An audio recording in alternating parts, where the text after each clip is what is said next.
Hello and welcome to Turner Time Tutorials. This video is on using search in Windows 7. Please note there's an additional video available on optimizing Windows 7 search. The first thing you need to do to start your search is either left-click on your Windows button in the bottom left corner of your desktop or hit the Windows button on your keyboard, which is just to the left of your space bar. When you do either of those, your start menu will appear. In the bottom, there's a search box. I'm going to click inside the search box, type in Steve Turner, and hit enter. My search is going to open up.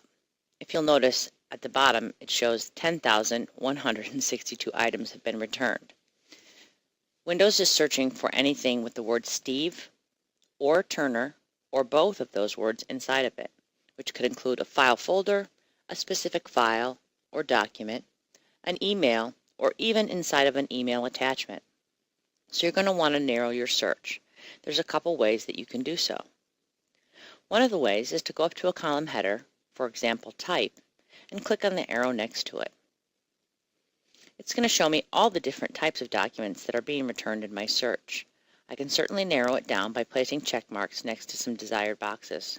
If I only want to look at Excel worksheets and Word documents and PowerPoint presentations, I could place check marks in these three boxes.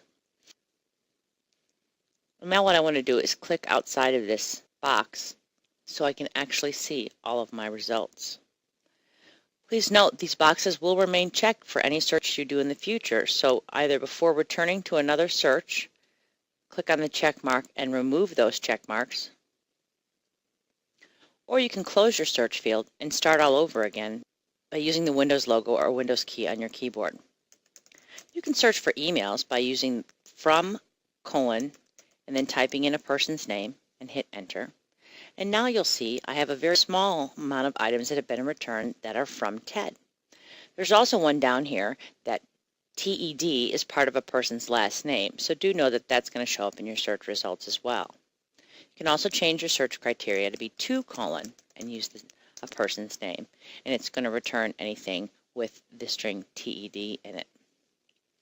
To make your search more specific, you can use quotes. So if I wanted to see anything with the string Steve Turner in it, I could put quotes before and after that.